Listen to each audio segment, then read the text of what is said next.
Hello दोस्तों, cancer के patient में डिप्रेशन होना एक काफ़ी कॉमन प्रॉब्लम है, काफ़ी विकराल समस्या है। काफ़ी लोग इससे परेशान होते हैं और ये ओवरऑल कैंसर के ट्रीटमेंट पैटर्न, कैंसर की रिस्पांस पैटर्न और पेशेंट कैंसर का ट्रीटमेंट ले रहा है या नहीं ले रहा है, ये सारी चीज़ों को इन्फ्लुएंस करता है। इसलिए इसको एक नज़रअंदाज नहीं करना चाहिए। ये काफ़ी सीरियस इशू है और एक सिंपल डिप्रेशन जो नॉर्मल व्यक्ति को होता है या सिंपल दूसरी बीमारी के पेशेंट को होता है, उसके कंपैरिजन में कई गुना ज़्यादा विकराल है और कई गुना ज़्यादा जानलेवा भी साबित हो सकता है। आज इसलिए इस पर कुछ यूजफुल टिप्स पर बात करेंगे। टॉपिक पर जाने से पहले जो लोग हमारे चैनल पर नए हैं उन्हें रिक्वेस्ट करूँगा कि चैनल को सब्सक्राइब करें, वीडियोस को लाइक करें, शेयर करें, फॉलो करें, कमेंट करें, पूरा देखें। टॉपिक इंपॉर्टेंट है इसलिए इसे अंत तक देखिएगा। चलिए शुरू करते हैं इंपॉर्टेंट वीडियो।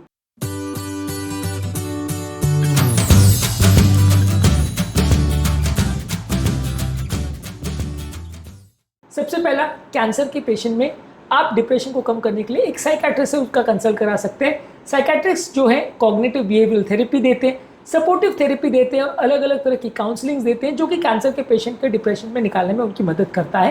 कैंसर के पेशेंट को ऑब्वियसली दवाइयाँ देना कुछ हद तक डेफिनेटली उनकी मदद करेगा।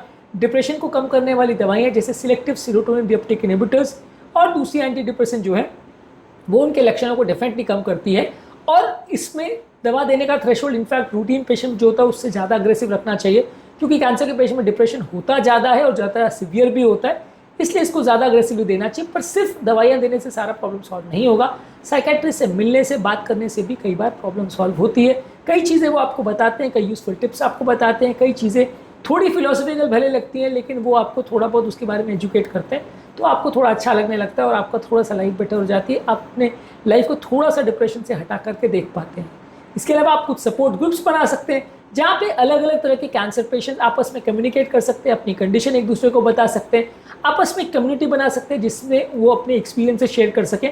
कैंसर के पेशेंट अक्सर बहुत ज़्यादा सोशल आइसोलेशन का शिकार हो जाते हैं, जिसकी वजह से वो आपस में एक दूसरे बात जब नहीं कर पाते, फैमिली से डिस्कस नहीं कर पाते, तो वो और ज़्यादा डिप्रेस्ड हो जाते हैं और अपना ट्रीटमेंट नहीं ले पाते। जब बहुत सारे कैंसर पेशेंट आपस में किसी व्हाट्सएप ग्रुप द्वारा या किसी भी कम्युनिटी द्वारा आपस में कम्युनिकेट करते हैं तो इससे लोगों को थोड़ा एक सेंस ऑफ वेलबींग डेवलप होता है। लोग अपनी बातें एक दूसरे से रख पाते हैं, अपना एक्सपीरियंस रख पाते हैं, अपने टिप्स रख पाते हैं जिससे उनको फ़ायदा हुआ, जिससे उनको नुकसान हुआ। इससे भी लोगों को मदद मिलती है बीमारी को ठीक करने में भी और बीमारी से रिलेटेड डिप्रेशन को ठीक करने में भी।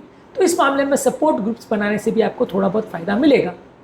ओवरऑल एक मल्टी डिसिप्लिनरी अप्रोच रखना चाहिए जिसमें oncologist, health care professional, primary care providers और सारे फिजिशियन सब मिलकर कैंसर के पेशेंट्स के डिप्रेशन और उनके साइकोलॉजिकल प्रॉब्लम्स को प्रॉपर वे में मैनेज करेंगे।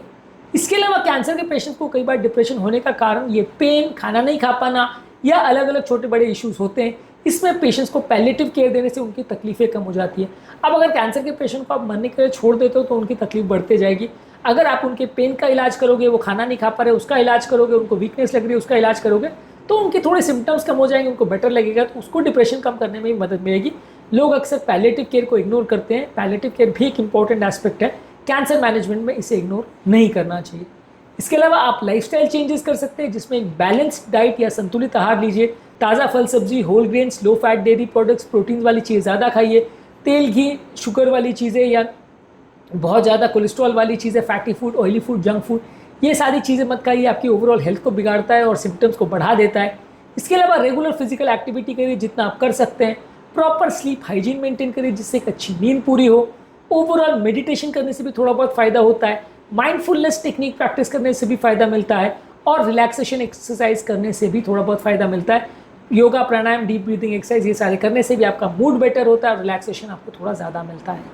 इसके अलावा आप सोशल और इमोशनल सपोर्ट भी उनके लिए अचीव करवा सकते हो। फैमिली मेम्बर्स को और फ्रेंड्स को भी पेशेंट को समझा सकते हो कि आप पेशेंट्स का किस तरह से ध्यान रखें और किस तरह से उनको सपोर्ट दें, क्योंकि कई बार ऐसे टाइम पे जब आदमी की हालत बहुत बुरी होती है तो उसके फैमिली मेम्बर्स भी उसका साथ छोड़ देते हैं और कई बार इसकी वजह से भी उसकी हालत बिगड़ते चली जाती है। तो ऐसे सिचुएशन में यदि फैमिली मेम्बर्स आपका साथ देते हैं तो आपको ज़्यादा चांसेस हैं कि आप ज़्यादा अच्छा ट्रीटमेंट से रिस्पॉन्ड करो और आपको ज़्यादा अच्छे रिजल्ट्स मिले। तो इसीलिए फैमिली मेम्बर्स को भी एजुकेट करना, काउंसिल करना इस मामले में उतना ही ज़रूरी है। इसके अलावा पेशेंट की सोशल एक्टिविटीज़ में भी इन्वॉल्वमेंट ज़रूरी है। पेशेंट को घर पर पड़ा मत छोड़ दीजिए, भले उसको बाहर निकलने की इच्छा ना भी हो तो भी उसको फ्रेंड से मिलने को लेके जाइए, उसको इंजॉयबल एक्टिविटीज़ कराइए, उसको ओवरऑल लोगों से मिलने जुलने से, बात करने से, डिस्कशन करने से, भले बुरा लगे अच्छा लगे जैसा भी लगे, लेकिन इससे उनका डिप्रेशन कम होगा और बीमारी से लड़ने की बहुत ज़्यादा उनको ताकत मिलेगी। जो कि लॉन्ग टर्म उनकी बीमारी में बहुत ज़्यादा उपयोगी होगा। इसके अलावा डिप्रेशन के लिए जो रेगुलर टिप्स होते हैं उस पर हमने ऑलरेडी काफ़ी वीडियोस किए, इनको ज़रूर चेकआउट करें। कैंसर पेशेंट्स पे डिप्रेशन पर भी हमने एक और अलग वीडियो किया, इसको भी ज़रूर चेकआउट करें। ये सारे वीडियोस और इनमें संबंधित टिप्स आपके लिए ज़रूर उपयोगी साबित होंगी, जो कि कैंसर से लड़ने में और कैंसर से संबंधित डिप्रेशन से लड़ने में आपकी बहुत मदद करेंगी। उम्मीद करूँगा कि आज के टॉपिक में कुछ नई बातें जानने को मिली होगी। जो लोग हमारे चैनल पर नए हैं उन्हें रिक्वेस्ट करूँगा कि चैनल को सब्सक्राइब करें, वीडियोज़ को लाइक करें, शेयर करें, फॉलो करें, कमेंट करें पूरा।